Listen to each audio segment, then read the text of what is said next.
Bem, obrigado, presbítero, obrigado aos pastores presentes, aos irmãos aí da Igreja Presbiteriana de Itaperuna, a todos os irmãos também que nos acompanham pela live do YouTube, e dizer que é uma alegria sempre, um privilégio poder compartilhar a palavra de Deus, como disse o Bruno, né? Eu já estive aí há alguns anos atrás, visitando os irmãos e preguei num evento e também na igreja, e sempre fui muito bem recebido, né? Fizemos uma viagem lá pelo interior ali, né? E foi muito agradável conviver com os irmãos. Foi um tempo agradável e, como sempre, ainda mais agradável é poder meditar na palavra de Deus. É isso que nós vamos fazer nessa noite, fazer agora. E vocês me pediram para falar sobre um tema complicado, um tema difícil, polêmico, né? Que é justamente sobre o anticristo. O anticristo é uma das figuras mais controversas, mais conhecidas da teologia cristã, da história cristã, né? Esse grande antagonista de Cristo que aparece nas Escrituras. Vocês já devem ter visto muitos filmes, né? Muitos livros mencionando esse personagem. E uma das dúvidas que sempre surge quando nós falamos sobre o anticristo é se ele seria uma pessoa ou se ele seria um sistema, né? Uma organização, como se fosse o espírito de uma época, algo nesse sentido. E eu vou começar tratando justamente sobre esse aspecto, querendo mostrar que, na verdade, são as duas coisas. A Escritura ela nos ensina que tanto o anticristo é um movimento, no sentido de um sistema, como também ele é profeticamente anunciado como uma pessoa, né?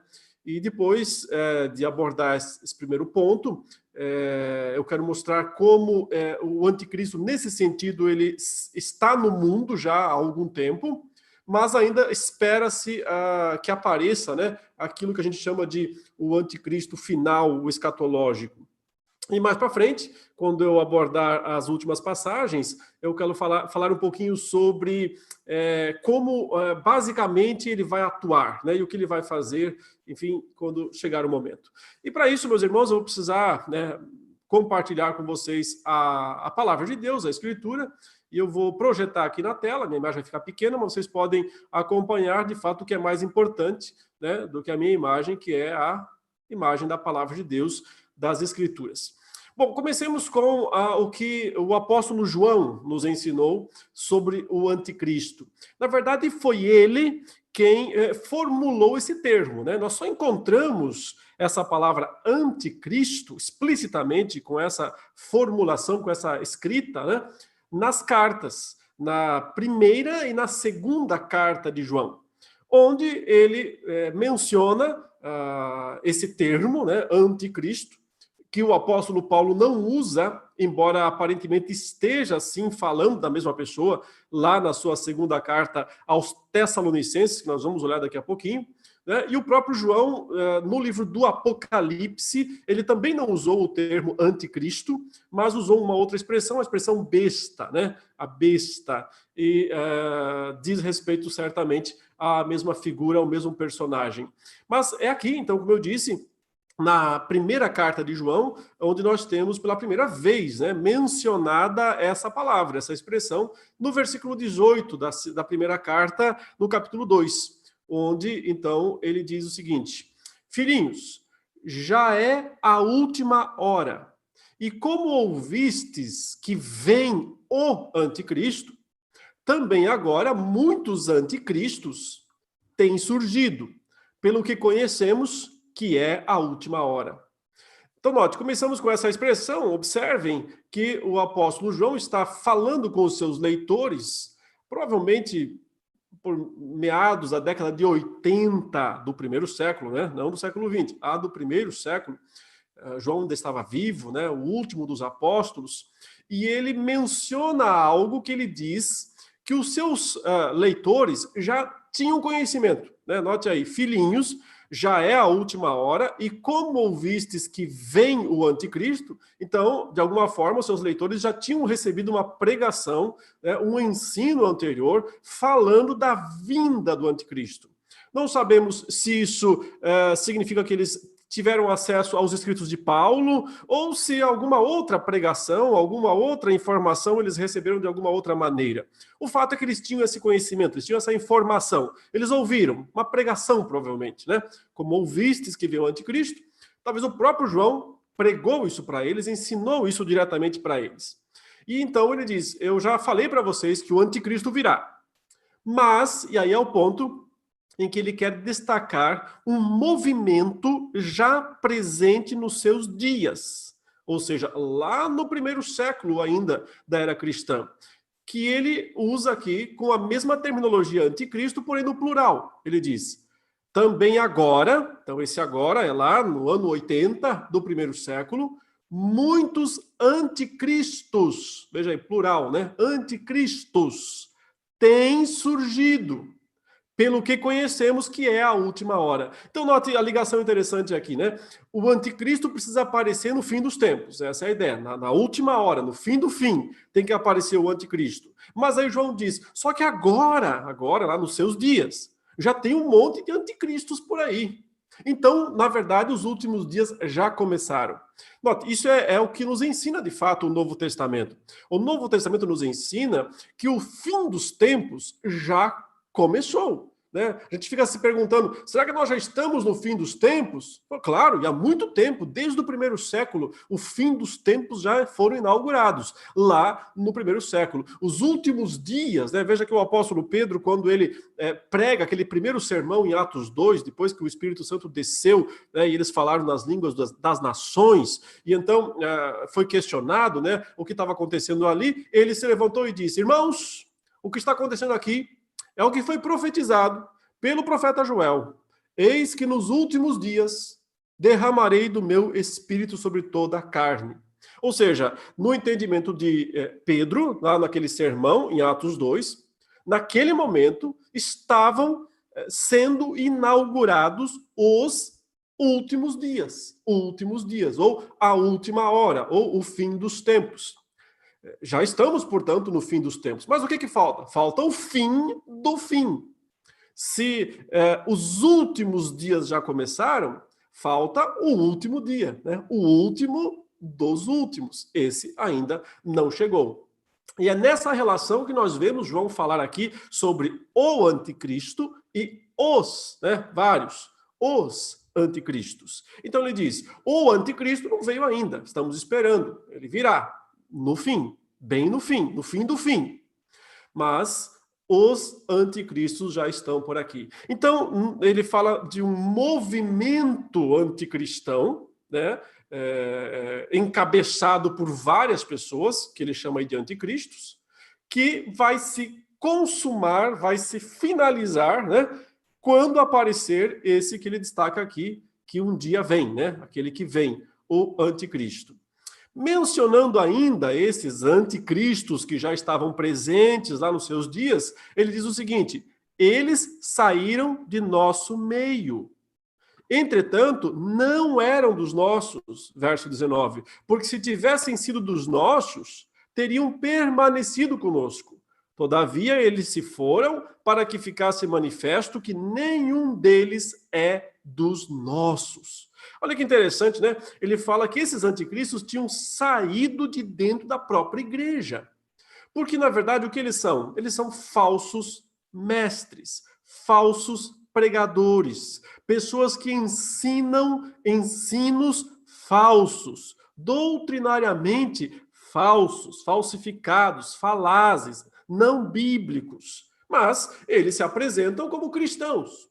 E por isso que note, me perguntam muitas vezes se o anticristo, né, aquele que ainda precisa aparecer, se ele vai ser um governante, se ele vai ser um rei, um imperador, um presidente, algo assim. Nós não sabemos, a verdade é essa, nós não sabemos o que ele será. Mas é muito provável que ele seja alguém que sai do ambiente da igreja, porque o espírito do anticristo age dessa maneira, né? Eles saíram do nosso meio, esses anticristos. Porque se eles fossem, mas não eram dos nossos, eram falsos, portanto, né? Não eram crentes verdadeiros, mas estiveram no meio da igreja, né? Conviveram com a igreja, têm conhecimento da igreja, mas então passam a anunciar uma proclamação, uma pregação distorcida, falsa, né? Por isso que João aqui diz que a igreja não se devia e não podia, de fato, ser enganada por aquelas pregações, né? Note que ele continua dizendo, e vós, verso 20, possuís a unção que vem do santo e tendes conhecimento, ou seja, pela iluminação do Espírito Santo, né? Pela escritura, pelo conhecimento da escritura, os crentes não serão enganados, se eles permanecerem nessas coisas. Então, ele no verso 21 fala, não vos escrevi porque não saibais a verdade, antes porque a sabeis, e porque mentira alguma jamais procede da verdade. Então, eu estou escrevendo isso, ele está falando para que vocês que sabem o que é a verdade, fiquem com a verdade, e não aceitem ensinos mentirosos. Por quê? Aí vem o verso 22. Quem é o mentiroso, senão aquele que nega que Jesus é o Cristo? Este é o anticristo, o que nega o Pai e o Filho.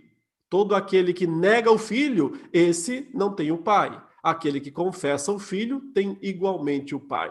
Então, na essência, né, da proclamação anticristã está uma negação da pessoa de Jesus Cristo. Esse é o grande objetivo do anticristo, não é mesmo? Negar, ele é contra Cristo, anticristo. Então, é negar a pessoa, algum aspecto da pessoa de Cristo, especialmente da sua obra, né, da sua obra de salvação. E é isso que nós temos primeiramente mencionado aqui. Mas um pouco mais para frente, nessa mesma carta, agora, porém, aqui no capítulo 4, João volta a falar, veja, numa mesma carta, ele fala 2 vezes desse assunto. Então, ele volta a dizer o seguinte, amados, não deis crédito a qualquer espírito, antes provai os espíritos se procedem de Deus, porque muitos falsos profetas têm saído pelo mundo fora.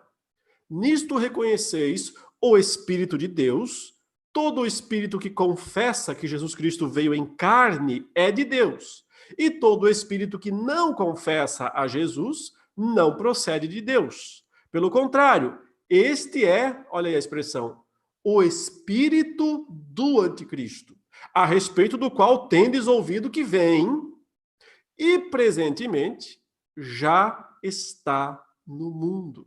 Aqui nós podemos entender melhor essa relação, como eu disse agora há pouco, né, entre o anticristo como um sistema e o anticristo como uma pessoa, personalidade. Porque outra vez ele diz que o anticristo, aquele que deve ser visto como uma pessoa, está para vir. Né? Aquele que vem, aquele que está para vir. Mas então ele passa a falar do aspecto anticristão que já está presente. Ele chama aqui de o espírito do anticristo, que já está presente no mundo. É isso que ele fala. Note, o anticristo ainda não. Estamos esperando, ele diz, ele virá. Mas o espírito dele, que é o sentido de que a força dele, o poder dele, né, a sabedoria dele, né, o convencimento maligno, perverso dele, isso tudo já está presente no mundo. É esse aspecto que João destaca aqui. Então, qual é a relação importante aqui? É entender que nós não podemos dizer que o anticristo seja apenas uma pessoa ou apenas um sistema, porque ele é as duas coisas. Ele tem em si, né, essas duas aparições.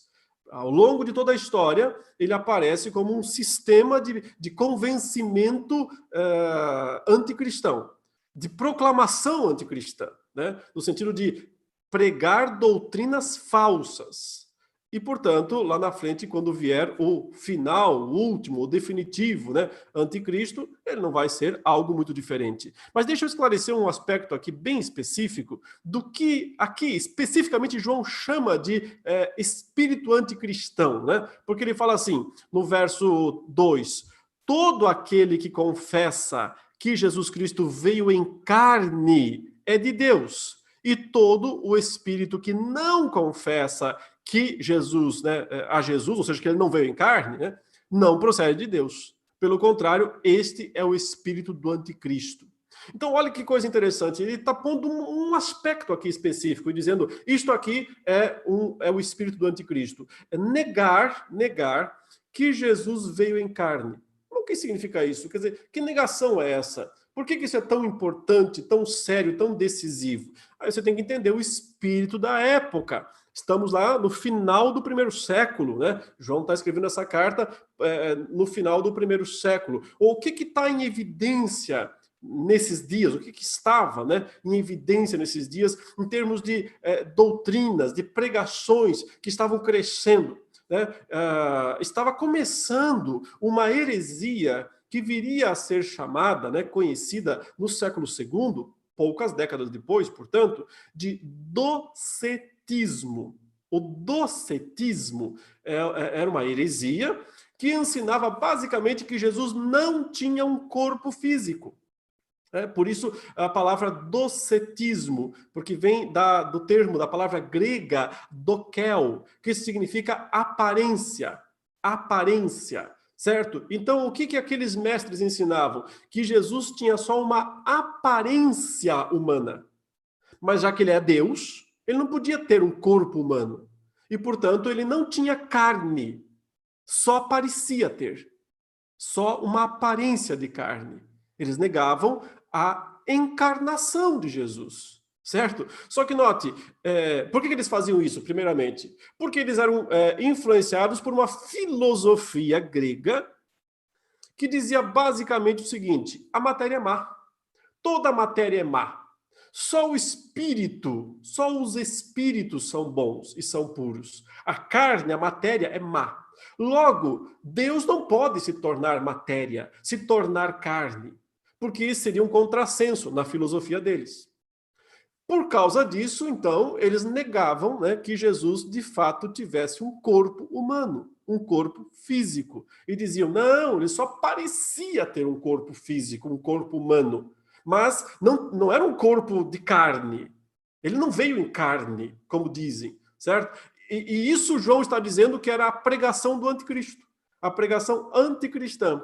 Por quê? Ora, se você diz que Jesus não se encarnou, que ele não veio em carne, né? Qual é a implicação disso? Não tem redenção, não tem salvação, porque Jesus Cristo teve que se fazer homem, se fazer para quê? Para poder morrer em nosso lugar, para poder pagar a nossa dívida, certo? Se ele não fosse um homem completo, de fato, ele não poderia morrer pelos nossos pecados. Ele não poderia nos redimir, nos resgatar. Então, um ensinamento que parece inofensivo até algum ponto, né? Mas que as consequências, os desdobramentos desse ensinamento negam a própria essência da fé cristã, né? E por isso, isso é o espírito do anticristo.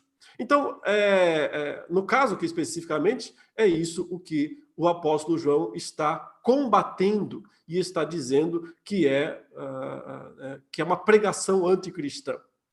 Ele volta a mencionar o termo anticristo na segunda carta que ele escreveu, no versículo 7. Tem só um capítulo nessa segunda carta, e ele então relembra a mesma coisa. Ele fala o seguinte: porque muitos enganadores têm saído pelo mundo fora, os quais não confessam Jesus Cristo vindo em carne. Olha, de novo, a mesma história. Não confessam Jesus Cristo vindo em carne. Assim é o enganador e o anticristo. Né?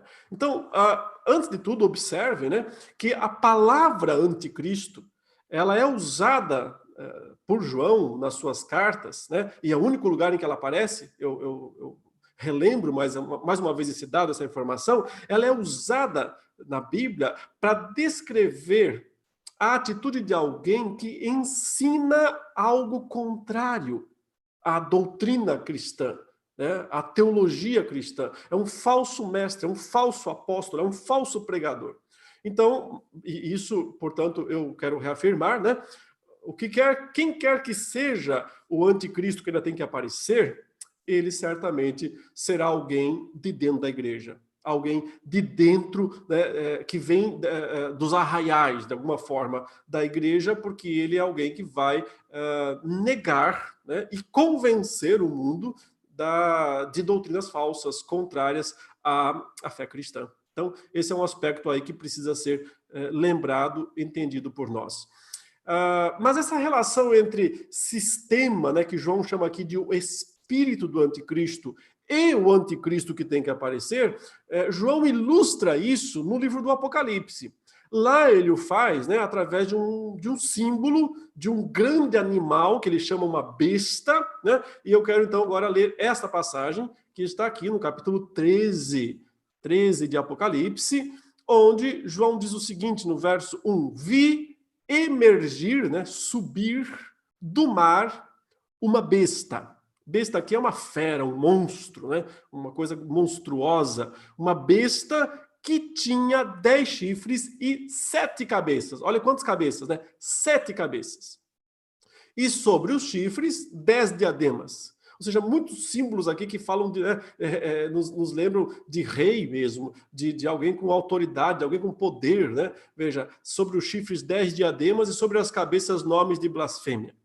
A besta que vi era semelhante a leopardo, agora ele vai descrever ela com semelhança de 3 animais, leopardo com pés como de urso e boca como de leão. E deu-lhe o dragão o seu poder, o seu trono e grande autoridade.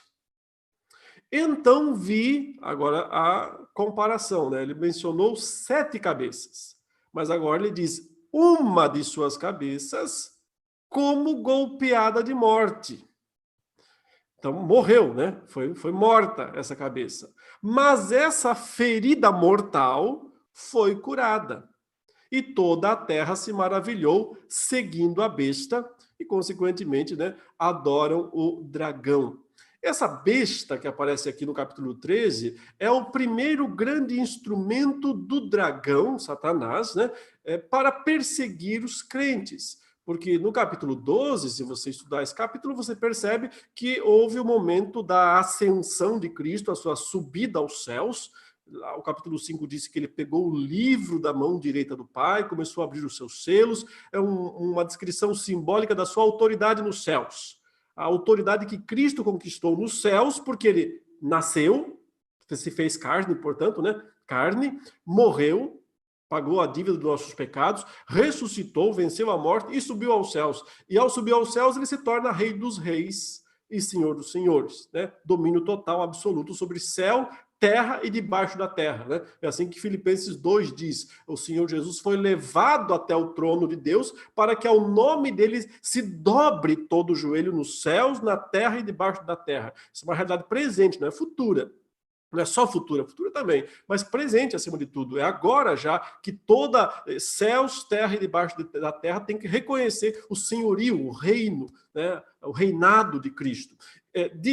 Assumindo esse reinado que tecnicamente começa na ascensão, ele expulsa do céu Satanás e os seus anjos, que é chamado de o dragão aí, os seus anjos. Então, o dragão vem para a terra, o texto diz que ele se coloca sobre a areia do mar, né? Aqui fala o dragão, se pôs em pé sobre a areia do mar, e aí do mar, veja, sobe a besta. Vi emergir do mar uma besta. O simbolismo é que é o dragão que está fazendo esse monstro subir do mar. É ele que está dando poder, ele que está, né, energizando, levantando essa criatura, esse monstro terrível do mar. Mas o que é esse monstro terrível aí que surge do mar? Então ele o descreve com esses 3 símbolos aqui, né? Primeiro ele diz, é um animal, uma besta, uma fera. Mas ela é semelhante a leopardo, com pés como de urso e boca como de leão. Da onde nos vêm essas 3 menções, né? Esses 3 exemplos? Vem do livro de Daniel, onde Daniel estava lá também tendo as suas visões da tarde, e ele viu lá no mar, né, 4 animais que surgiam um depois do outro. 4 animais. E esses 4 animais eram exatamente os 4 que estão aqui, né? A besta, o leopardo, o urso e o leão, certo? Só que Daniel viu 4 animais separados. E João tem uma visão onde os vê num só. 4 em 1. certo? Porque é o sistema opressor, é o sistema mundano, né? No caso, os 4 animais de Daniel representavam 4 impérios mundiais, né? O Império Babilônico, o Império Medo-Persa, o Império Greco-Macedônio e, né, o Império Romano, que vem depois que as duas divisões do Império Greco-Macedônio, que ficou sob a disputa dos 2 generais, né, dos 2 principais, dos 4 generais de Alexandre, 2 deles, né, os Ptolomeus, o Ptolomeu do Egito e os Seleucidas da Síria, dividiram o Império de Alexandre basicamente, mas eles nunca conseguiram hegemonia, nenhum deles conseguiu hegemonia total, até que surge, né, a besta terrível, que é Roma, o Império Romano, né? Então, note, quando João descreve aqui essa besta com essas figuras, os seus leitores sabiam do que ele estava falando. Ele estava falando do poder humano, do poder dos imperadores, do poder do César, do poder, né, perseguidor, diante de quem eles viviam sofrendo, né, perseguições e ameaças. Então, aí está o sistema outra vez. O sistema anticristão, ou a besta como sistema, ela está presente desde o primeiro século. E como João disse lá na sua carta, e como nós vemos aqui também. Contudo, num certo momento, ele fala aqui de uma de suas cabeças. E essa cabeça ganha todo o destaque, né, e ela provavelmente seja uma referência ao anticristo. Ou seja, tem muitos anticristos, né? Tem 7 cabeças. Porém, falta aparecer aquela cabeça decisiva, única, né? Aquela que vai ser uma espécie de encarnação do mal, de encarnação da besta neste mundo, de encarnação do sistema maligno, do sistema perverso. E para entendermos melhor isso, nós temos que ir para o texto bíblico mais completo que existe, né, sobre essa questão do anticristo, que é justamente, eu vou abrir uma tela do lado aqui, espero que os irmãos consigam ver, né, mas é o texto de 2 Tessalonicenses, capítulo 2, que diz o seguinte: Irmãos, no que diz respeito à vinda de nosso Senhor Jesus Cristo e à nossa reunião com ele, nós vos exortamos a que não vos demovais da vossa mente com facilidade, nem vos perturbeis, quer por espírito, quer por palavra, quer por epístola, como se procedesse de nós, supondo tenha chegado o dia do Senhor. Veja, vamos parar um pouquinho aqui e entender o que ele está falando. O que ele está falando? Está dizendo, irmãos, é o seguinte, vocês não fiquem aí achando, tá, que Jesus já veio, que o dia do Senhor que já aconteceu. Se alguém está falando isso daí é bobagem, estão inventando coisas para vocês. Porque eu não escrevi isso para vocês, e eu peço que vocês não se deixem levar por esse ensino falso. Porque, não, Jesus não voltou ainda. Porque, note, aparentemente, alguns grupos cristãos lá do primeiro século, eles estavam dizendo que Jesus não ia voltar fisicamente. Que a volta de Cristo não ia ser uma volta dele em pessoa. Mas talvez eles estivessem dizendo que seria uma volta figurada. Uma volta espiritualizada. Talvez uma referência à descida do Espírito Santo em Pentecostes. Oh, Jesus já veio, talvez eles dissessem. Ele já veio. Ele já veio na pessoa do Espírito Santo, então não precisamos ficar esperando. Note, era uma maneira de tentar, era uma forma de tentar explicar, ou eu diria, justificar a aparente demora de Cristo em voltar. Porque ficou na impressão para muitos discípulos de que Jesus voltaria muito rapidamente, que ele iria para o céu, né? Ele morreu, ressuscitou, subiu ao céu, foi resolver a situação lá com Satanás, expulsar o diabo lá de cima, mas que logo ele voltaria e estabeleceria, né, o reino eterno, a ressurreição, etc. E os anos foram passando, 10 anos em nada, 20 anos em nada, 30 anos em nada, e muitos cristãos começaram a dizer, peraí, acho que a gente entendeu errado. Eu acho que talvez ele nem venha dessa maneira. Será que ele já não veio? Será que a vinda dele não foi lá atrás? Né? E começaram a inventar teorias e teorias e teorias nesse sentido. Né? E aí o apóstolo Paulo escreve para eles falando o seguinte, não, esqueçam isso, não é assim, não funciona dessa maneira. Né? Ninguém vos engane, tá? Ninguém vos perturbe, supondo que tenha chegado o dia do Senhor. Por quê? E aí vem aí, ninguém de nenhum modo vos engane, porque isto, o que é isto?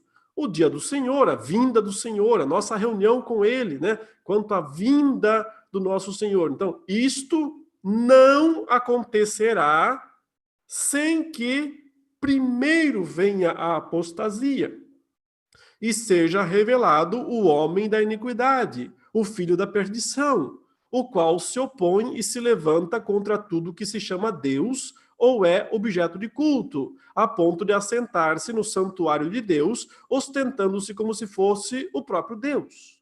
Não vos recordais de que, ainda convosco, eu costumava dizer-vos estas coisas? Então, note, aqui o apóstolo Paulo está dizendo uma coisa muito taxativa, né? Muito taxativa. Note, me pergunto muitas vezes o seguinte: pastor, Jesus pode voltar a qualquer momento?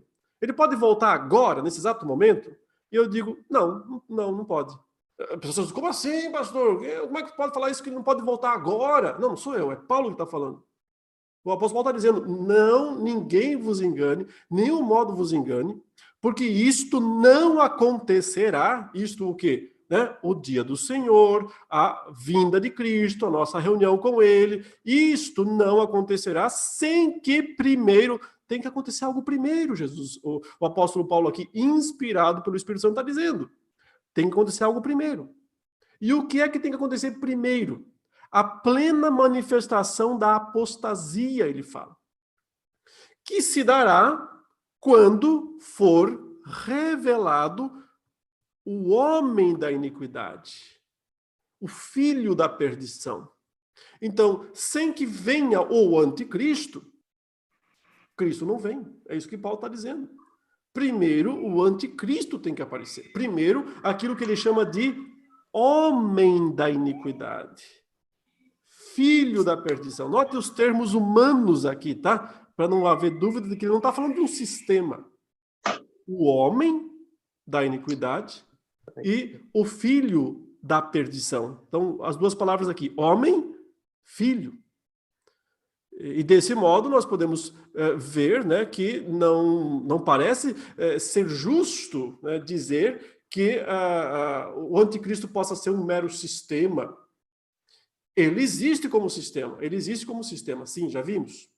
E Paulo vai falar mais um pouquinho sobre isso daqui a pouco, que sim, ele existe como sistema. Mas falta vir o homem. Falta vir o filho da perdição, né? O filho da iniquidade.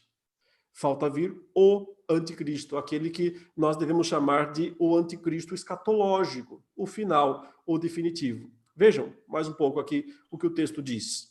Esse que tem que vir primeiro, para que depois Cristo venha, ele se opõe e se levanta contra tudo que se chama Deus ou é objeto de culto, a ponto de assentar-se no santuário de Deus, ostentando-se como se fosse o próprio Deus. Então, o que ele quer?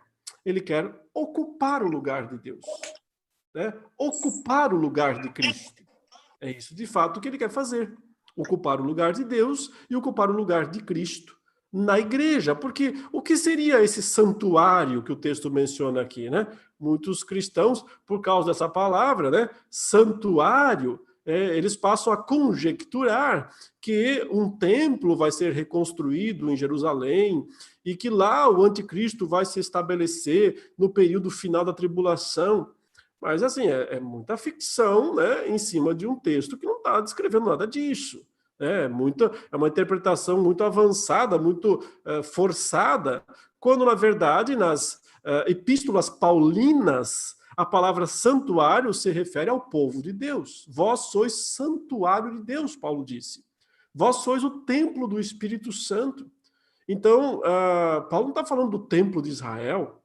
O templo de Israel foi destruído no ano 70 do primeiro século como um ato do juízo de Deus sobre a nação de Israel. Se você tem dúvida disso, é só você ler Mateus 23 e 24. O finzinho do capítulo 23 de Mateus, ele diz isso claramente.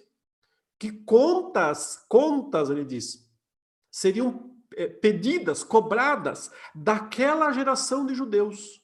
Ele disse, desde do sangue dos profetas, desde Abel até Zacarias, Cristo disse. Vocês vão pagar a conta, ele disse. Os seus pais mataram os profetas, mas vocês vão pagar a conta. E o que era pagar a conta do sangue dos profetas? Era destruir o templo. E é por isso que Jesus passa a falar em Mateus 24, né, de que não ia ficar ali pedra sobre pedra que não fosse derrubada, né? E mostra, portanto, que aquele templo seria destruído. Não tem santuário físico para o anticristo se assentar. Isso aqui é uma descrição do desejo dele de dominar a igreja, né? Até porque Deus mesmo nunca se assentou lá no santuário de Israel como se aquilo fosse um trono, né? Porém, sim, a igreja, ela é o seu trono de louvor. Então, não se pode confundir as coisas. Não há nenhuma promessa aqui ou profecia aqui de reconstrução de um santuário, de um templo terreno, o qual, repito, foi destruído por juízo de Deus. Okay? Não ficaria pedra sobre pedra e não ficou. Então, qualquer reconstrução terrena, física, de um templo aqui neste mundo, pode ser feito. Os homens podem fazer o que eles quiserem, mas não tem valor algum, certo? É uma construção que vai contra uma ordem destruidora do próprio Deus. Deus mandou destruir aquilo, para nunca mais ser reconstruído. Não tem nenhum lugar, descrição de uma reconstrução desse templo ou daquele templo. Então, nada mais é o capítulo verso 4 do que uma descrição do desejo dele de ser cultuado, né? E aonde é que ele é cultuado? Pela igreja, na igreja. Então ele quer ser o Senhor da igreja. O apóstolo Paulo então diz que os tessalonicenses podiam se lembrar, né, que ele costumava dizer essas coisas para eles. Infelizmente nós não estávamos lá, né, para ouvir essas coisas, então a gente saberia muito mais. Mas temos o que ele escreveu, e o que ele escreveu não, infelizmente, nos esclarece todas as dúvidas, sempre ficarão lacunas, sempre ficarão mistérios a respeito disso, mas ele passa a falar na sequência sobre por que é que o anticristo não veio ainda. Por que é que o filho da iniquidade, o homem da iniquidade, o filho da perdição ainda não veio. E ele diz que só depois que ele vier é que Cristo vem. Então ele passa a dizer por que é que ele não veio ainda. Porque ele está sendo detido, ele diz. E agora sabeis o que o detém. Para que ele, né, veja, isso aqui não é um sistema, é ele, é uma pessoa. Ele seja revelado somente em ocasião própria. Qual é a ocasião própria? É a ocasião em que Deus decidir que é a própria, que é apropriado que ele venha, que ele seja liberado. Eu entendo que é quando a igreja completar a sua tarefa de proclamar, né, de pregar o evangelho em toda a terra. Quando essa tarefa for encerrada, não há mais necessidade de Deus segurar o anticristo. Mas agora veja a relação sistema-pessoa outra vez. No verso 7 diz assim: com efeito, o mistério da iniquidade. Aqui está o sistema, né? A besta, aquilo que João falou lá, os anticristos, o espírito do anticristo. Então, o mistério da iniquidade já opera. Já no primeiro século da era cristã, já estava operando. Ou seja, o sistema do anticristo, o sistema anticristão já estava em atuação. Mas não totalmente, não plenamente. Por quê? Porque falta o cabeça, falta a cabeça ferida de morte que precisa aparecer. E aguarda, ou seja, o sistema, o mistério da iniquidade, aguarda somente que seja afastado aquele que agora o detém, alguma coisa aqui que parece brecar, né, o aparecimento do anticristo. Eu interpreto isso como sendo a missão da igreja, de pregar o evangelho em todo o mundo. Enquanto isso não se cumpre, Deus está detendo, segurando a plena manifestação do mal. Mas quando isso acontecer, quando se cumprir, então será de fato revelado o iníquo, a quem o Senhor Jesus matará com o sopro de sua boca e o destruirá pela manifestação de sua vinda.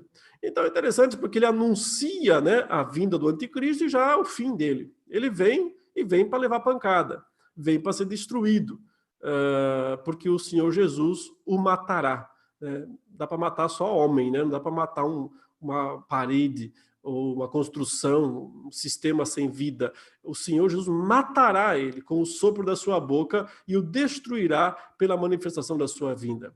Na sequência, ele diz como é que o anticristo, com que poder, né? Com que força ele vai aparecer? Ora, o aparecimento do iníquo é segundo a eficácia de Satanás, com todo o poder e sinais e prodígios da mentira. Então, na verdade, né, quem está por trás do iníquo, do anticristo, da besta, do homem da iniquidade, do filho da perdição? O diabo, Satanás. O qual, então, entenda, na verdade, quem está sendo detido não é a pessoa do anticristo, que talvez nem tenha nascido ainda, né? Quem está sendo detido é o diabo, porque é ele que não pode dar sua força, dar sua eficácia ao anticristo. Porque o aparecimento do iníquo é segundo a eficácia de Satanás, com todo o poder e sinais e prodígios da mentira. Então é o poder do diabo. É o poder do diabo que vai capacitá-lo. Então quem que está sendo restringido para não fazer o anticristo aparecer? É o diabo. Quem o restringe? É Deus. Deus o restringe.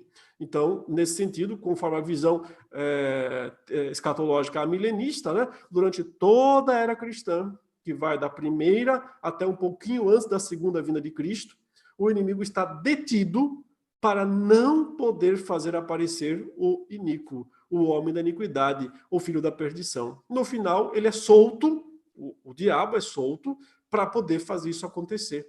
Então, ele levanta o seu grande instrumento de engano, de mentira, né, e de expressão do seu poder e autoridade usurpados.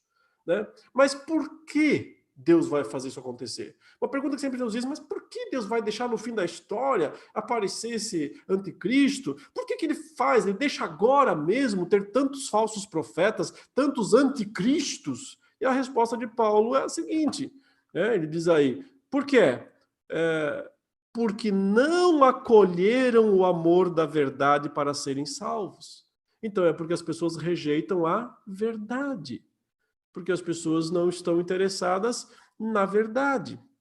É por este motivo, pois, que Deus lhes manda a mentira, a operação do erro, para darem crédito à mentira, a fim de serem julgados tantos quantos, ou todos quantos, não deram crédito à verdade. Antes, pelo contrário, deleitaram-se com a injustiça. Então, é um ato do juízo de Deus contra o mundo, contra as pessoas que não amaram a verdade, que preferiram os ensinos mentirosos dos anticristos.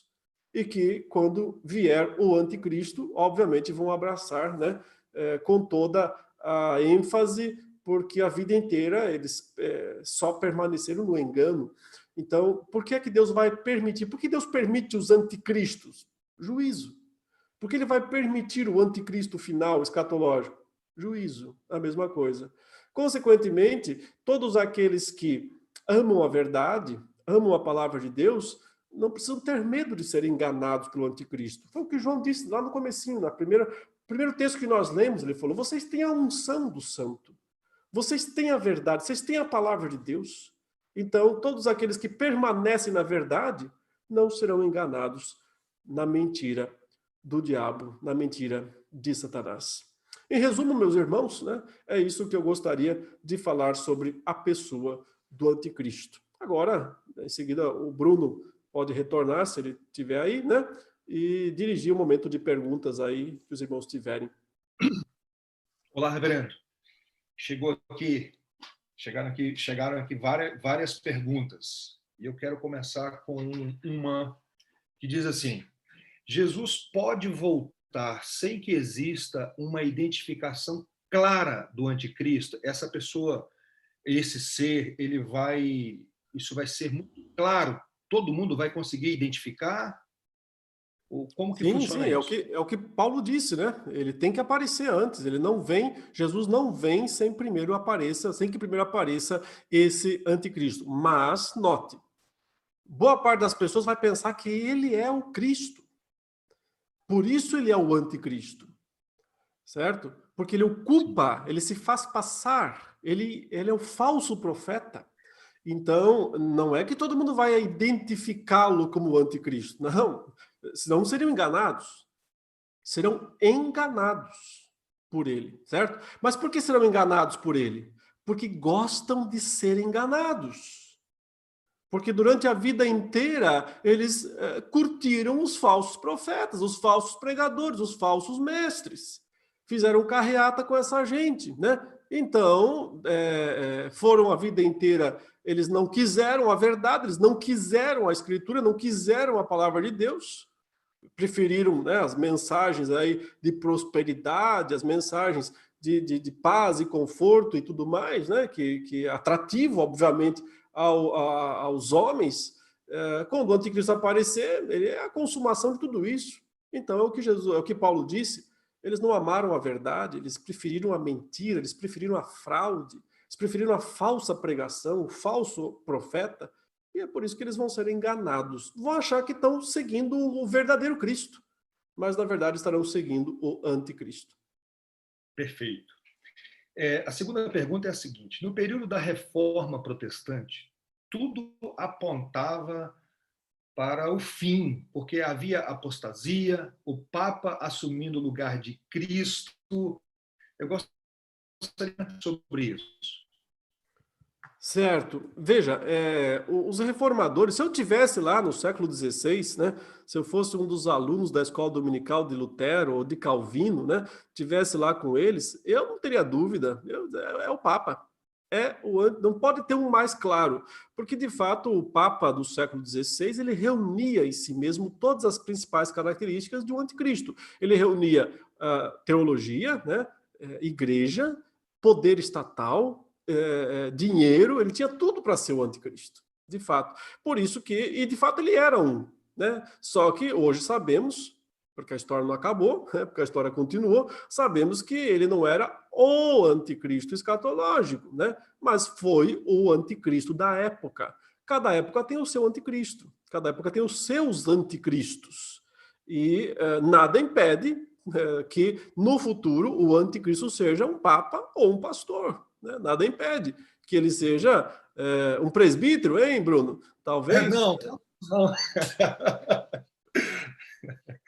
Olha só, então, aí, dentro dessa pergunta surge outra, pastor. A nossa confissão de fé de Westminster, ela aponta o anticristo como o Papa. Errou ou foi a leitura da época? Foi a leitura da época, bem feita, né? Naquele momento era o que se podia aplicar. Note que quando o texto da confissão de fé, no meu entendimento, ela está seguindo muito de perto a interpretação de Calvino a respeito do anticristo e do Papa, né? Calvino não falou muito sobre escatologia, mas falou um pouco, e aquilo que ele falou bem. E ele faz questão de dizer, né, que o anticristo como Papa, quando eles chamavam o Papa de anticristo, eles não estavam chamando necessariamente aquela pessoa que estava lá com o título de Papa, que, se eu não me engano, né, numa época em que Calvino está escrevendo, era um menino de 10 anos que tinha o título de Papa naqueles dias. E o Calvino fala, não estou falando do menino ali que chamam de Papa, eu estou falando do cargo, eu estou falando da cadeira, eu estou falando do sistema. Do sistema.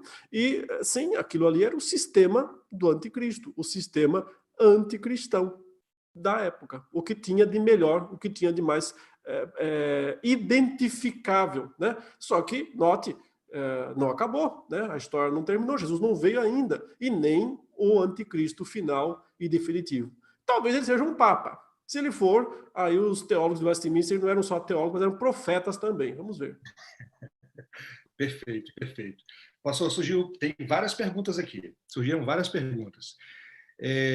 O senhor tem a percepção de que há um certo clamor por uma liderança mundial única por conta de uma maior interferência sobre as nações soberanas pela ONU, pela OMS e outros organismos? Seria o panorama perfeito para um representante desse sistema anticristão?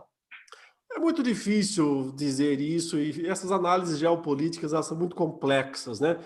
Veja só, talvez há uns 20 anos atrás, ou um pouco mais, essa pergunta ela tinha encontraria talvez uma resposta mais positiva. Mas há poucos anos a gente tem visto o surgimento de um renascimento do nacionalismo, né? O nacionalismo ele vai marcando as fronteiras outra vez, né? Tinha um movimento muito forte de unificação, União Europeia, né? As comunidades econômicas das Américas, da Ásia, isso tudo parecia, né, indicar uma ideia de uma união global. Mas hoje me parece que o mundo vai caminhando em direção mais de fragmentação, né? Então eu não vejo muito isso e nem acho que nós devíamos nos preocupar muito com isso, porque a nossa preocupação tem que estar mais no texto bíblico do que no que está acontecendo lá fora, tá? Agora, note, o mundo muda muito rapidamente, muito rapidamente. Quem podia imaginar há 6 meses atrás que estaríamos todos confinados dentro de casas no mundo inteiro, né? Por quase 4 meses. Se alguém dissesse, você é maluco, isso nunca vai acontecer, não tem como acontecer isso, não tem como acontecer, aconteceu, né? Aconteceu e ponto. Se você pegar o início do século XX, né, quando você vê o imperialismo, né, alemão, que surge e tem a Primeira Guerra Mundial e toda aquela coisa, de repente cai, né, a Alemanha é derrotada na Primeira Guerra Mundial, e quem podia imaginar que em 20 anos, ela se reergueria e apareceria um Hitler que iria... só não dominou o mundo por alguns erros que cometeu, porque poderia ter dominado o mundo inteiro. Quem podia imaginar que em 2 décadas tudo aquilo outra vez, né? Tudo aquilo de novo. Gosto muito de ler a história da Segunda Guerra Mundial e da Primeira também, mas mais da Segunda. Então, eu sempre me admiro, né? Como as coisas mudam muito rapidamente. Então, assim, se alguém falar, não, mas como está tudo muito nacionalizado, né, as coisas muito separadas hoje em dia, então parece que está muito longe, está muito distante, eu diria, a história já mostrou que as mudanças, quando elas acontecem, elas são muito rápidas. Então, sim, o anticristo pode aparecer a qualquer momento. Ele pode aparecer a qualquer momento. Agora, como será, nós não sabemos. Porque o ponto do anticristo, notem, o ponto do anticristo não tem a ver com as ações humanas. Não o Paulo falou lá, ele não é potencializado pelo homem. Ele é potencializado pelo diabo, por Satanás, pelo poder do diabo. Por quê? Porque Deus disse, pode. Então é porque Deus autoriza em algum momento. Então, meu querido, quando Deus disser pode, diabo, pode fazer, o diabo faz. Ele faz acontecer, né? O ponto não é que o mundo não está preparado para o anticristo aparecer, não é isso. Não tem relação com isso. A questão é, Deus ainda não disse pode. Ainda tem uma mão lá segurando a porta, fechada. Quando Deus disser, agora pode, ninguém detém. Perfeito. Eu acho que tem uma pergunta aqui dentro dessa resposta, que é a seguinte: quando o anticristo aparecer, Deus cegará a terra para que as pessoas acreditem no erro? Deus o quê? Não entendi a palavra. Cegará. Cegará? Isso, a ideia de cegar as pessoas para que as pessoas acreditem nele. Deus permite isso, sim, com certeza, né? O Paulo fala em 2 Coríntios 4:4, né? Que o Deus deste século cegou o entendimento dos incrédulos, certo? Então, é Deus permitindo que o diabo imponha a sua cegueira de forma generalizada sobre este mundo. Isso já é parcialmente realidade neste mundo, mesmo não tendo ainda aparecido o anticristo, mas porque os outros anticristos já estão presentes. Então, é sempre importante lembrar que a gente fica muito ficcionado, né, assim, hipnotizado pelo anticristo que vem. Mas note que João fala, não se esqueçam dos que já estão aí. Não se esqueçam dos que já vieram, dos que já atuaram e atuam, né? Eles são tão perigosos quanto, e eles estão por aí, né, nos púlpitos das igrejas, nas lives, nas internets e assim por diante. Você falou que pode Parece até que ser um presbítero, hein, pastor? Oi, sim? Você está me escutando bem aí? Eu estou sim, pode falar. Então tá joia. Tem aqui, ó. Qual sistema atual podemos identificar como espírito do anticristo? Especialmente a falsa pregação do evangelho na atualidade. esse evangelho sem cruz, esse evangelho sem Cristo, né? Esse evangelho da solução dos problemas, do convencimento das pessoas, mas que não é um convencimento de pecado, de transformação. Então, é o mesmo evangelho sem Cristo do primeiro século, e que está presente nos dias atuais. Certamente esse é o elemento mais visível, eu diria, né? Conjuntamente, podemos dizer que é visto no mundo um aumento da iniquidade. Na verdade, tanto Jesus em Mateus 24, quanto Paulo aí em 2 Tessalonicenses 2, falaram sobre a apostasia, né? Sobre a vinda desse grande momento de iniquidade do mundo. E nós temos visto, sim, a iniquidade cada vez maior.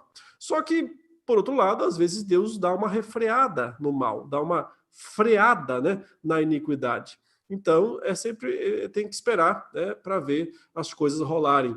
Como você disse agora há pouco, né, lá no século XVI, qualquer pessoa que estivesse lá diria: o fim está chegando, porque os sinais pareciam estar todos lá.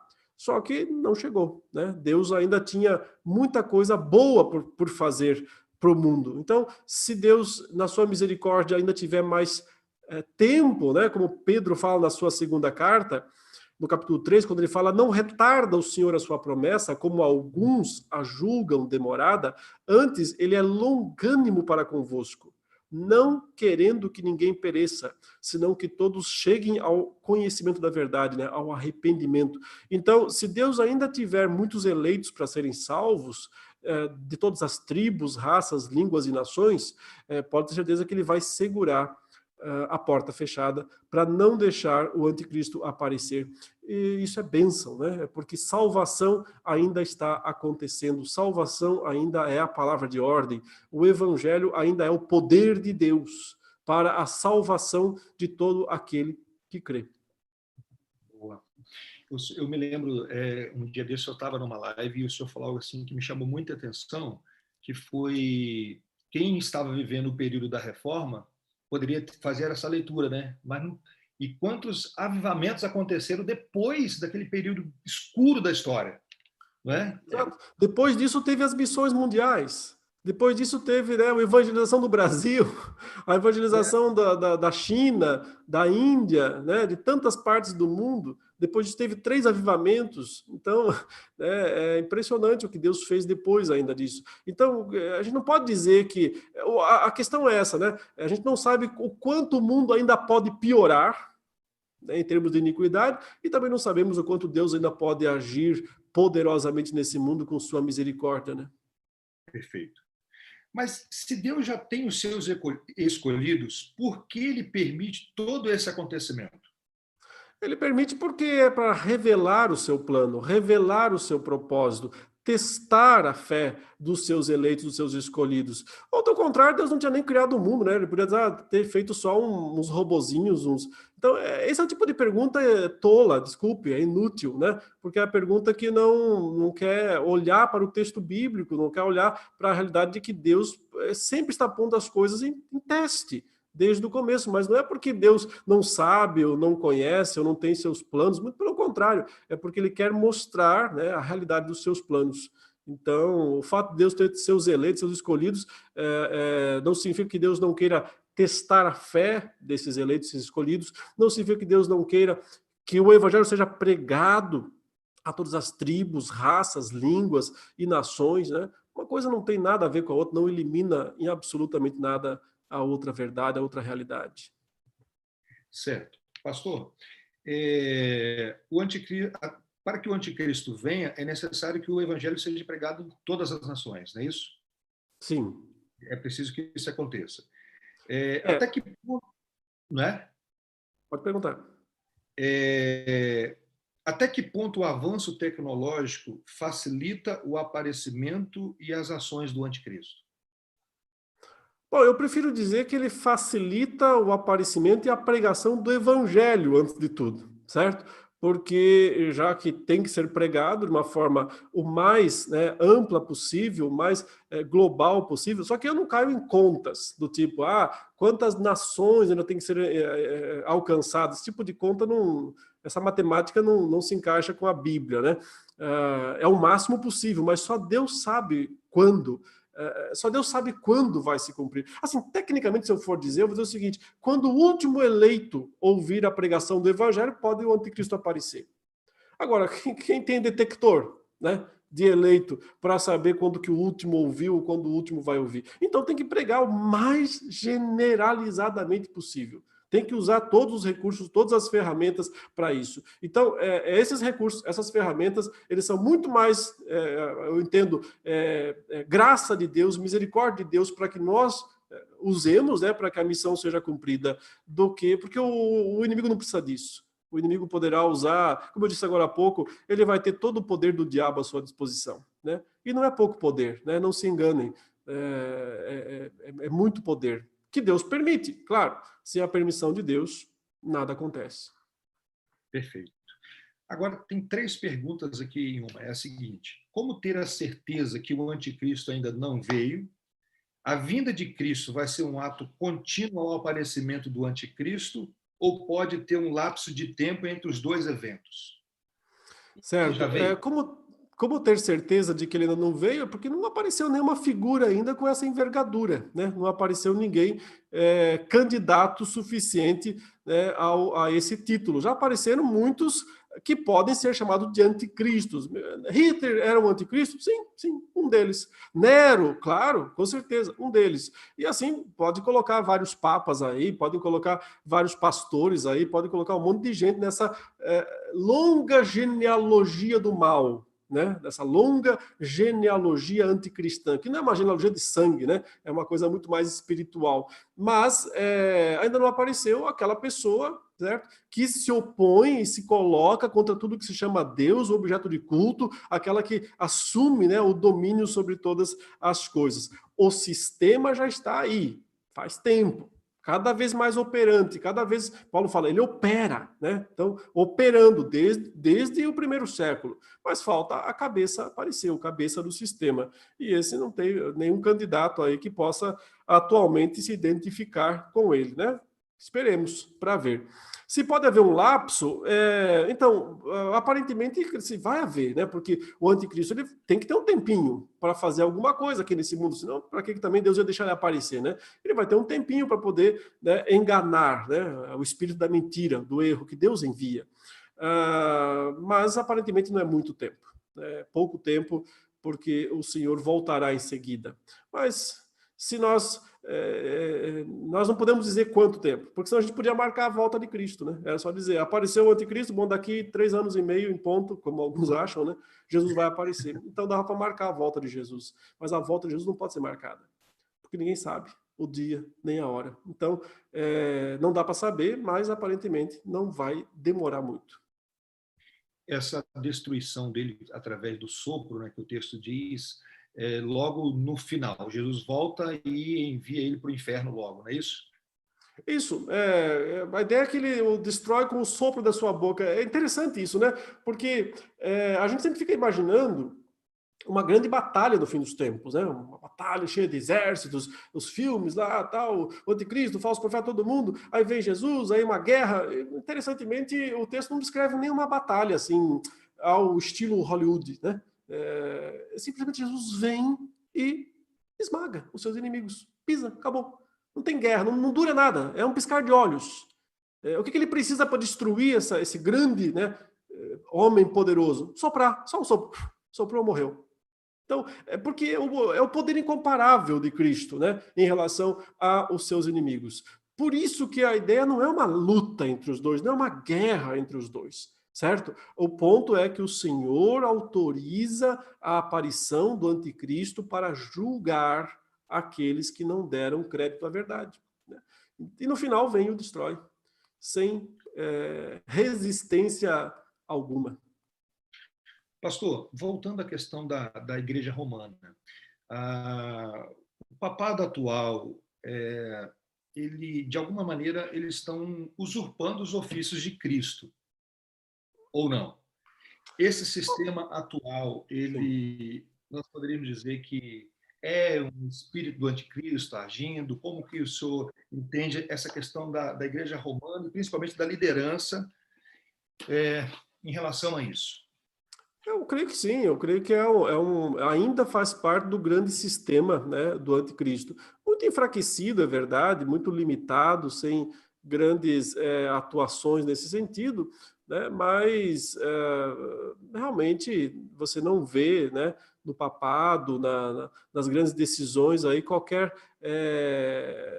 interesse ou vontade de voltar à pessoa bíblica, né, de Jesus Cristo. Eles continuam divulgando o Cristo construído pela tradição eclesiástica, certo? O que não é diferente também de muitas igrejas evangélicas que fazem a mesma coisa, né? Elas constroem uma figura de Cristo que não é bíblica, mas que é própria da comunidade, daquela tradição, e vão propagando isso, né? Uma imagem de Cristo, que é uma idolatria em última instância. Então, muito é só uma sombra, é só uma pálida sombra do que já foi no passado, mas ainda é, sim, um instrumento anticristão, no meu entendimento. Perfeito. O anticristo já está predestinado para a perdição como Judas, de forma que, pela sua livre agência, possa deixar de cumprir o seu papel de anticristo? Não, Judas era não. um tipo de anticristo? Não, né? Isso. Eu creio que Judas é o primeiro e maior tipo de anticristo, o traidor, né? Aquele que esteve lá, viu milagre, fez milagre, estava, como João fala, né? Saiu do nosso meio, mas não era dos nossos. Então, Judas é a grande figura bíblica do anticristo. E o anticristo é isso mesmo, ele é o filho da perdição. Filho da perdição. Essa palavra foi dita a Judas também, né? O filho da perdição. Que não foi guardado. Jesus fala na oração em João 17, ele diz que ele guardou os discípulos todos para que não caíssem, mas não guardou Judas, porque Judas era realmente o filho da perdição. Então, a livre agência, não se pode confundir, né? Livre agência com livre arbítrio. A livre agência não dá capacidade à pessoa de agir contra aquilo que Deus determinou, aquilo que Deus, no seu soberano propósito, estabeleceu. A livre agência é apenas uma liberdade condicional que os seres humanos têm de agir dentro da sua própria natureza, né? De seguir a sua própria natureza. No caso, a natureza humana é pecar, então essa é a liberdade que os homens têm, pecar. Que no fundo Jesus diz que é uma escravidão. Então, livre agência não é livre-arbítrio, né? São coisas bem distintas. Livre-arbítrio morreu com Adão, né? Morreu com a queda quando ele pecou. Depois disso, nós temos livre agência, mas livre agência, eu insisto, livre-arbítrio é a capacidade de agir contra a própria natureza. Acabou com Adão. Livre agência é uma liberdade para agir segundo, de acordo com a própria natureza, né? Então, não tem como ir contra os decretos e a vontade soberana de Deus. Perfeito.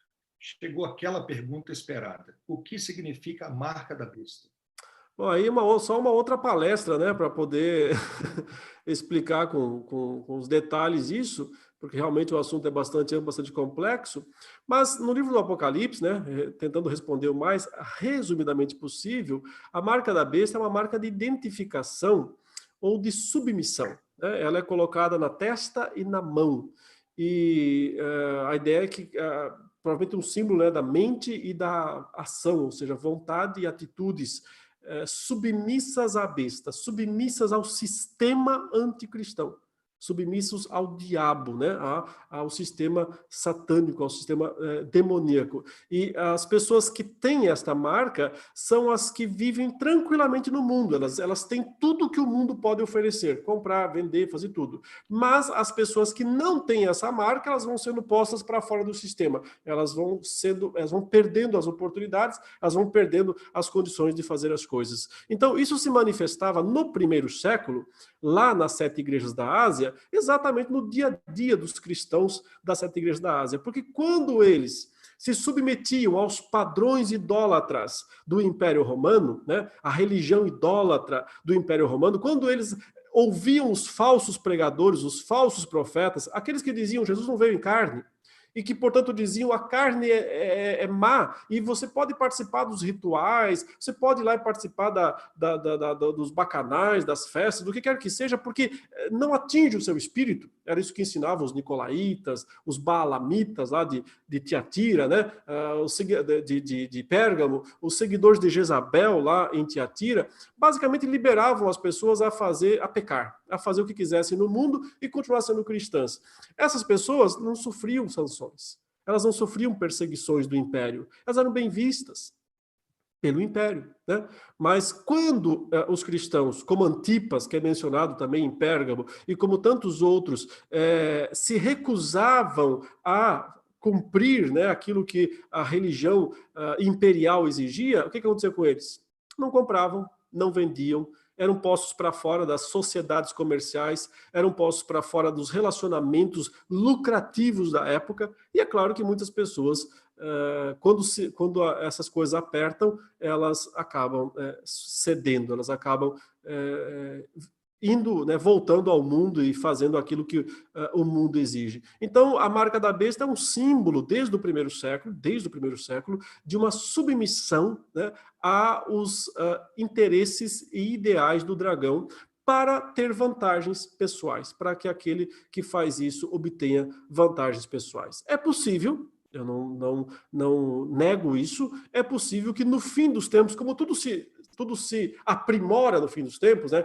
Tudo se afunila no fim dos tempos, é possível sim que no fim dos tempos essa marca seja algo ainda mais específico, né? Ainda mais explícito. Não essas bobagens que falam por aí de chip, cartão de crédito, coisa nada, bobageira que as pessoas inventam. Isso não tem relação nenhuma com o texto bíblico, nada, né? Tatuagem, não sei o que lá, essas bobagens que falam por aí. Mas é possível sim que quando o anticristo aparecer, as pessoas tenham que prestar lealdade a ele, né? E quem não fizer isso, como já era no primeiro século, mas agora de uma forma muito mais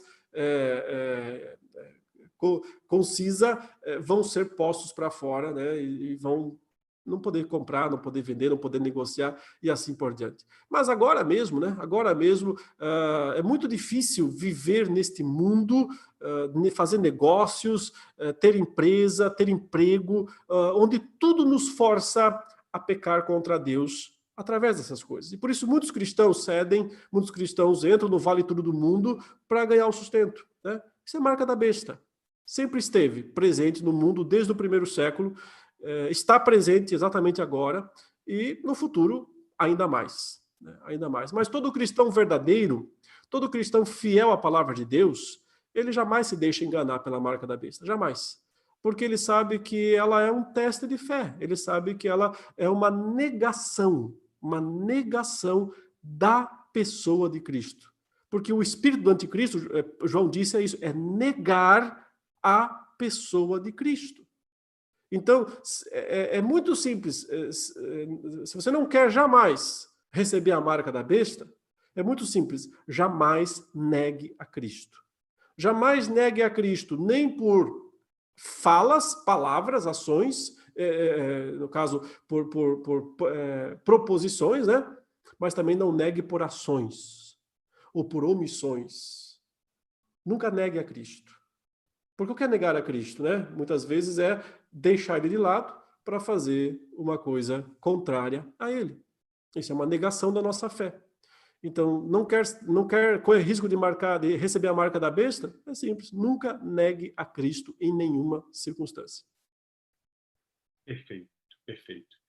E aquele texto que diz que o Senhor Jesus nos guarda e o maligno não lhe toca, a gente poderia também entender que o próprio Cristo que nos salvou, ele nos guarda também de ser marcados. Ou há possibilidade, de algum momento, um verdadeiro cristão ceder e como que o senhor lida com isso? Olha, essa explicação, biblicamente, nós não temos, né? Eu acho que é possível, sim, que um verdadeiro cristão, em algum momento, se deixe marcar, né, pela marca da besta, no sentido de que ele ceda as pressões do mundo, né, e negue a Cristo. É possível, infelizmente é. Não quer dizer que ele perdeu a salvação, né? Se é um cristão de fato, verdadeiro, ele vai precisar encontrar arrependimento, vai precisar, né, confessar e retornar aos caminhos de Deus e renegar, né, aquelas vantagens oferecidas pelo mundo para que ele negasse a Cristo. E isso aconteceu ao longo da história. Nem todos os cristãos do primeiro século foram assim tão firmes, né? Na hora que viam um leão vindo na sua direção no meio de uma arena, né, muitos deles fraquejavam. Para não serem queimados vivos, né, numa tocha, virar uma tocha para iluminar os jardins de Nero à noite, muitos negavam a Cristo, né, e isso era a marca da besta. Nero é a maior besta que já teve nesse sentido no passado, no primeiro século. Só que note, eles podiam se arrepender depois e consertar e voltar. Então, não estamos falando de perda da salvação, estamos falando de fraquejar num teste. Mas o ponto é, não se pode fraquejar até o fim, né? Então, em algum momento, quem já falhou precisa se arrepender e consertar e voltar, né, a Cristo. Beleza. Tem mais uma aqui, pastor. O que significa as 7 semanas de Daniel? Eu sei que o senhor não tratou isso, mas tem a ver com a escatologia, né? E em qual parte das semanas nós estamos? Quanto a isso, se possível, procure um vídeo meu na internet sobre as 7 semanas de Daniel, porque é tão complexo isso que precisa de uma palestra inteira, né, para descrever, né. Eu entendo, né, é até ruim falar isso porque sem a devida explicação fica muito vago, muito superficial. Eu entendo que nós estamos na primeira metade, né, da última semana de Daniel, que é aquela metade longa de 1260 dias, né, 3 anos e meio, 42 meses, mas que aponta para o período da pregação do evangelho em todo o mundo, da vitória da pregação do evangelho em todo o mundo. Entendo que essa semana, essa metade da semana não acabou ainda, porque o evangelho ainda está percorrendo o mundo vitorioso e para vencer, né? O poder de Deus, que é o evangelho, se manifesta plenamente. Quando encerrar a meia semana é que o anticristo aparece, que o dragão é solto da sua prisão, que ele sai para enganar as nações, que ele faz levantar o anticristo. E aí tem meia semana, mas é uma meia semana curta, graças a Deus por isso, né? Aliás, Jesus disse, se aqueles dias não fossem abreviados, ninguém salvaria, né? Nem os eleitos. Então, se o Senhor não encurtasse esses dias, por isso que a segunda metade da semana, da última semana, ela é simbolicamente 3.5 também, porque é 3.5 para cá, é 3.5 para lá, mas é um 3.5 curto, bem curto, que até é descrito em Apocalipse como 3 dias e meio, né? Que é o tempo que os cadáveres das duas testemunhas ficam estirrados no chão. Eu entendo que nós estamos ainda na primeira metade, talvez no final dela já, talvez. Eu espero que estejamos no final dela. Isso significaria que o anticristo está às portas, né? Mas essas datas, o cristão nunca deve se preocupar em estabelecer datas. Ele tem que sempre estar, como Jesus disse, o quê? Alerta. Olha, é como ladrão na noite. Então você tem que vigiar o tempo todo. Você não precisa ficar fazendo conta do tipo, não, acho que está longe, dá para relaxar. Não, não vai acontecer agora, dá para ficar tranquilo. Nunca dá para fazer isso. O cristão, ele sempre precisa estar vigiando, tem que estar atento. Atento a Cristo, né? Atento à palavra de Deus, atento à sua própria vida, porque, note, quando Jesus fala em estar atento, não é ficar olhando lá fora, não é ficar olhando para o mundo, não é ficar olhando para o céu, é olhando para si mesmo, olhando para a sua vida está em ordem, sua vida está de acordo com a palavra de Deus, é isso só o que importa. Porque não adianta você saber o que vai acontecer ou não amanhã ou depois, se a sua vida não está de acordo com a palavra de Deus. Então vigiar é, antes de tudo, olhar para si mesmo e verificar se está vivendo de acordo com a palavra de Deus. Ou se está encontrando desculpas para não fazer isso, né? E muitas vezes a teologia é a grande desculpa, né? A suposta curiosidade teológica é uma das coisas que mais afastam as pessoas de viver a fé cristã, porque elas se contentam só com a discussão. O que eu mais vejo acontecer isso, e me angustia demais, né? É que eu vejo os crentes muito dispostos a debater tudo. Debate não perde um debate, né? Debater tudo, discutir tudo, sabe? Mas essa discussão pela discussão não leva a lugar nenhum. Então, vigiar é olhar para si mesmo, é cuidar da própria vida, né?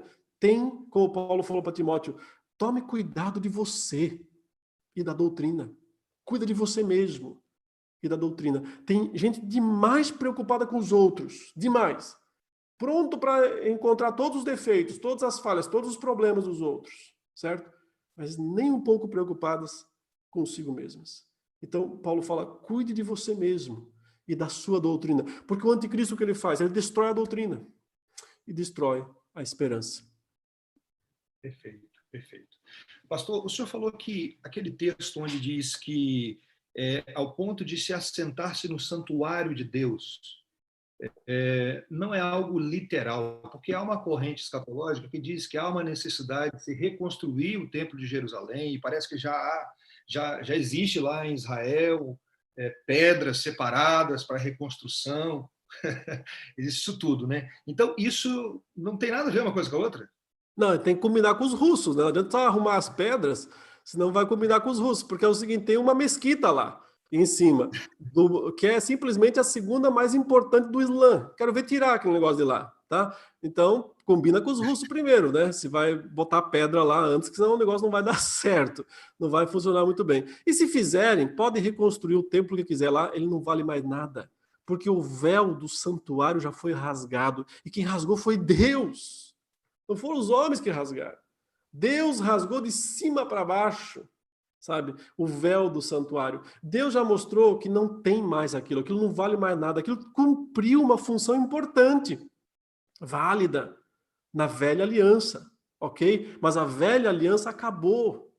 A nova começou. A nova não vai voltar à velha, ela só vai para frente, ela só vai seguir adiante. Então, qualquer reconstrução de um templo material, por mais difícil que seja, né? Mas qualquer reconstrução, além de tudo, ela vai contra a determinação de Deus. Não tem qualquer profecia bíblica falando em reconstrução literal desse templo que foi destruído no ano 70. Porque todas as profecias do Antigo Testamento que falavam de destruição e de reconstrução diziam respeito à destruição por Nabucodonosor, lá em 586 a.C., e a reconstrução por Esdras, Neemias e Zacarias, né, Ageu, lá no 5º século antes de Cristo. E depois, essa reconstrução feita por Herodes, já perto do 1º século, e a destruição finalmente no ano 70, de uma vez por todas, quando Jesus disse, não vai ficar aqui pedra sobre pedra que não seja derribada. Muitas pessoas acreditam, numa reconstrução do templo no milênio. Muito bem, vá lá e leia Apocalipse 20, veja se tem qualquer menção à reconstrução de um templo lá no capítulo 20. Zero, nenhuma, nada, nenhuma menção. A reconstrução do templo lá no capítulo 20 de Apocalipse. Mas onde aparecem menções? No 21 e no 22, que falam do quê? Do novo céu e da nova terra. O novo céu e a nova terra é o cumprimento das profecias, o cumprimento final das profecias bíblicas, né, do Antigo Testamento da reconstrução do templo. Por quê? Porque o templo é o símbolo do Deus habitando no meio do povo. Esse é o símbolo do templo, ok? No novo céu, na nova terra, Deus está no meio do seu povo, plenamente. Ou seja, o grande propósito, o grande ideal do templo se cumpre 100% no milênio, zero. 100% no novo céu e na nova terra. Até porque o milênio, no nosso entendimento, não é lá na frente, é agora, né? Nós já estamos vivendo os dias do milênio. Mas nem me pergunte sobre isso, porque senão vai precisar de mais umas 3 horas aqui para eu explicar. Pastor, então, eu ia perguntar sobre o milênio, mas vamos deixar isso para outro dia, né? Olha, então nós queremos agradecer o senhor por esse tempo aqui. Eu queria que o senhor falasse rapidamente sobre o Instituto Reformado, porque o pessoal aqui ouviu o senhor, quem sabe Legal. gostaria de estudar com o senhor, e há essa possibilidade. Por favor, fala do Instituto. Com certeza. Com todo prazer. Olha, nós temos um curso, um centro, né, que chamamos de Instituto Reformado de São Paulo, que é um centro de teologia online, 100% online. Nós temos 4 grandes áreas, 4 programas completos de teologia, envolvendo teologia bíblica, teologia sistemática, teologia prática e o mais novo desses programas, que é o Teologia Reformada, né? Além de mim, eu sou o diretor e quem mais ensina, obviamente. Nós temos um programa inteiro, que é esse, Teologia Reformada pelo Dr. Augusto Nicodemos. Tem o meu irmão, o pastor Sérgio Lima, que fala teologia prática, e mais outros colegas com disciplinas avulsas, né, em teologia sistemática sistemática e teologia bíblica. Então, é uma oportunidade de fazer um curso completo. Esses assuntos aí, eu tenho pelo menos umas 5 ou 6 disciplinas só sobre isso. Profecias bíblicas, cumprimento no Novo Testamento, como é que funciona, milênio, escatologia, novo céu, nova terra, anticristo. Estão tudo isso, né, detalhadamente nesses cursos. Você pode pensar, é pago, é caro? É R$50. Como se fosse uma mensalidade de R$50, porque você paga uma disciplina dessas e se você fizer o curso completo, né, são 9 disciplinas, nós enviamos entre 4 e 5 livros, totalmente gratuitos ainda, né? Então, na verdade, a mensalidade sai por menos de 30, 20, alguma coisa assim, que é apenas para poder manter o sistema funcionando, né? É um sistema um pouco caro, porque a gente tem muitos alunos, precisa ter uma estrutura bem poderosa aí para aguentar, senão cai, né? Muito vídeo, muito texto, muito fórum, muita interação, né?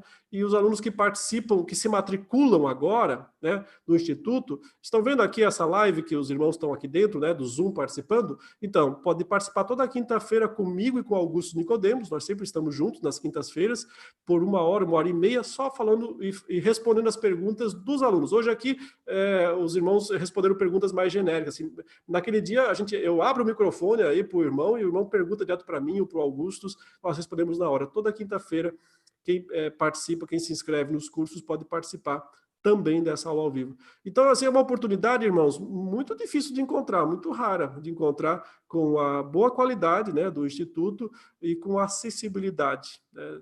Então, fica aí o convite, é só você entrar no site institutoreformado.com.br, se inscrever no que você quiser, o programa que você quiser lá, escolher os livros, cada programa você pode escolher 2 kits de livro, quero o kit A, o kit B, escolhe os livros que você quiser e você recebe na sua casa de graça. Chega uma pergunta aqui do YouTube sobre o curso, pastor. Quem não tem teologia e quer fazer um módulo ou algum desses cursos, é possível? Claro, eles são abertos para qualquer denominação, qualquer igreja, e não precisa ter formação nenhuma. Tem que saber ler, né? Tem que saber ler, porque tem textos para ler. Então, mas tendo uma formação, eu diria, de ensino médio, até menos. Tem pessoas que nem têm o ensino médio e fazem e conseguem fazer. É claro que vão aproveitar um pouco menos do que aqueles que já têm uma formação melhor, porque esses estão mais preparados para usufruir de mais recursos. Mas mesmo quem tem uma formação bem mais limitada, né, porque a maioria das aulas são videoaulas gravadas, né? Augustus ele gravou 70 vídeos, né, de aulas para o curso dele. Eu tenho 200 vídeos gravados. Então, assim, são muitos recursos mesmo disponíveis aos irmãos, não precisa ter formação não, se tiver, melhor ainda, né, vai aproveitar ainda mais. Perfeito. Pastor Leandro, agradeço ao senhor de todo o meu coração aqui, tem um grupão acompanhando a gente, mais de 60 pessoas acompanharam a gente aí no YouTube, aqui também no Zoom, tem vários pastores aqui no Zoom também acompanhando a gente de vários lugares, colegas de seminário aqui que já estão me zoando aqui, porque o senhor falou que o anticristo pode ser um presbítero, agora eles podem pegar no meu pé, né? Mas eu quero agradecer ao senhor. Poxa, que legal, muito bom. Louvado seja Deus pela vida do senhor.